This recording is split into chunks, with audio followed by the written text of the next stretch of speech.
যতক্ষণ বলে আমি নবী, ততক্ষণ বলে আমি ছায়া নবী, ততক্ষণ বলে আমি সহকারী নবী, মানে ফাতরানির শেষ নাই ত্যাগ হয়ে এইরকম একটা ফালতু লোক শুধুমাত্র ইসলাম বিরোধী যারা যারা ইসলামকে ধ্বংস করতে চায়, যারা ইসলামের ভালো চায় না, শুধু তাদের ফান্ডিং এর জন্য সে টিকে আছে।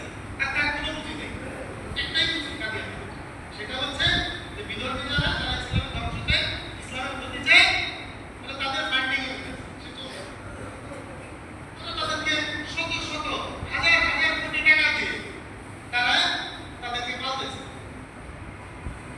আর এই দেশে সরল মনা মুসলমানদেরকে তারা বিভ্রান্ত করে, সরল মনা মুসলমানদেরকে চাইতেছে একবারে ইয়ের মধ্যে গারবার মধ্যে মনে হয় যে মোহাম্মদ শাহিদকে দুবাউর আহমদ চলে গেছে, দেখছেন মোহাম্মদ শাহিদ দুবাউর আহমদ চলে একবারে পাহাড় গরিব মানুষ, একবারে শেষ কথায় পাহাড় গারবার আছে, ওখানে কিছু আদিবাসী আছে, কিছু পুরনো মানুষ আছে, এরকম এই ইয়েতে আছে, ওই সাইড দিয়ে দেখতে পারেন বর্ডারে পুরো বাংলাদেশের যে বর্ডার এলাকা যতগুলি আছে, আমাদের পুরো বাংলাদেশের আপনি খাগড়াছড়ি, রাঙামাটি, বান্দরবান, পুরো হেলমেক্সটা সহ এইদিকে মহেশখালী, এই দুবাউরা নিয়ে ওইদিকে সিলেটের কিছু অঞ্চল সহ আমাদের পুরো বাংলাদেশের যত বর্ডার অঞ্চল আছে, এক কথায় জানা রাখেন যে আমাদের দেশের পুরো দেশের চার মানচিত্রের চারদিকে যারা বসবাস করে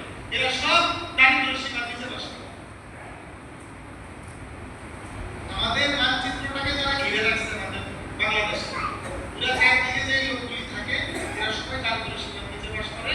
এই লোকগুলি একেবারে হতদরিদ্র, এদের মধ্যে কিছু আছে আদিবাসী, আবার কিছু আছে যে না এরা এদের আমাদের বাঙালি, এরা একেবারে আদিবাসীদের সাথে উঠা বসা চলাফেরা, এই যে শ্রেণীটা তাদের মানে এতটা গরিব তারা যে ওরা নিজেদের একটা ঘর বানানোর ওদের পয়সা নেই, ওরা ঘর বানায় রাখছে দিনাজপুরের মধ্যে হিলির মধ্যে, আমি নিজের চোখে দেখে ওরা পলিথিন দিয়ে ঘর বানায় রাখছে বর্ডার এলাকায়, পলিথিন দিয়া, তারপর হইলো যে ছালার চট আছে না, এই ছালার চট দিয়ে তারা ঘর বানায় রাখছে। যে আমাদের তো শীত লাগে না, আমাদের তো এখন আমরা শীতের আমেজ অনুভব করতে পারতেছি না, আমার কোটটা আমি পরতে পারি না এখন, আমার মনে দুঃখ, তখন শীতটা না পারে আমি কোটটা পরে আমি একটু মানে একটু বাইরে ওদের ওখানে গিয়ে দেখে বুঝে পলিথিনের ঘর আছে, ওর এখন ঘরের ভিতরে এসি পুরো একদম মাইনাস ডিগ্রির মতো অবস্থা।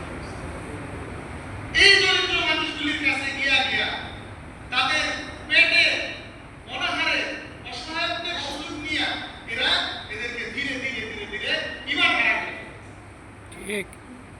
হারা করে ফেলতেছে। আমাদের অতীতেও যত রাষ্ট্রপ্রধান ছিল, যারা দেশ চালাইছে, যারা সরকার ছিল, প্রধানমন্ত্রী ছিল, যে মুখগুলো দেশ চালাইছে, এমন কোনো রাষ্ট্রপ্রধান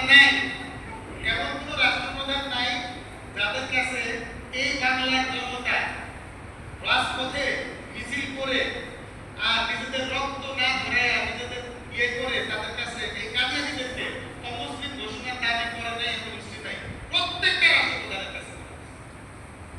এবং বর্তমান যিনি রাষ্ট্রপ্রধান আছেন, বর্তমানে যারা সরকার পরিচালনা করতেছেন, তাদের কাছেও এই দেশের জনগণ, এই দেশের মুসলিম, এই দেশের আলেম ওলামা থেকে শুরু করে দিনদার আপামর জনতা, ধর্মপ্রাণ মুসল্লিরা, তারা এখনো আবদার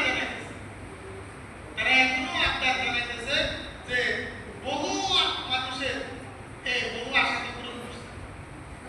করে নাই এই সরকার? কি বলেন, কথা বলেন, করছে না বহু মানুষের বহু আশা?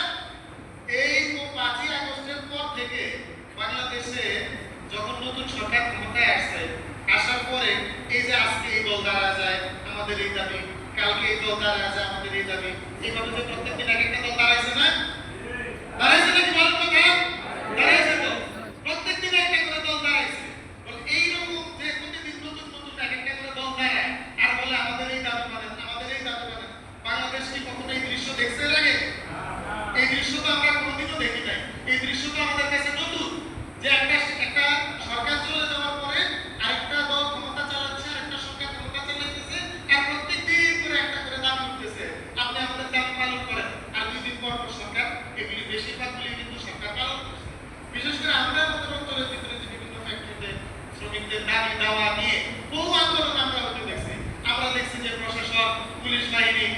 আর্মি র্যাব তারা আইসা তারা জনগণের পক্ষে দাঁড়াইছে। তারা ফ্যাক্টরির মালিকদেরকে বাইর করছে, বাইর করে আইসা তাদের দাম দাওয়াগুলি পূরণ করতে তাদেরকে বাধ্য করছে। এই দৃশ্যগুলিকে আমরা দেখি নাই।